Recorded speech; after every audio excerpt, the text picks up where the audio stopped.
Pourrez-vous vous installer à Séoul?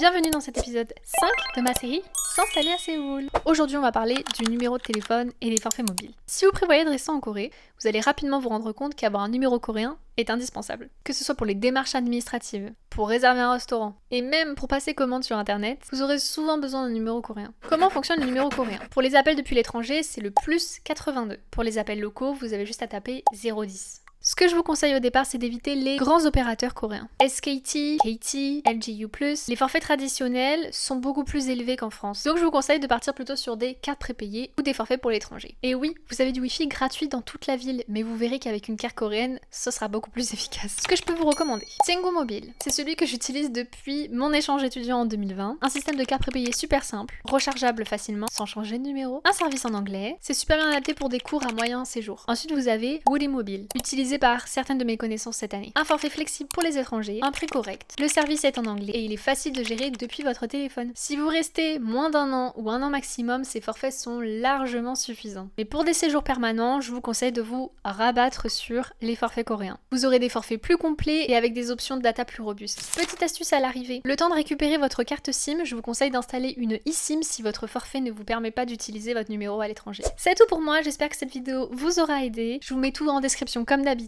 et je vous dis à très vite pour le prochain épisode. Bye bye!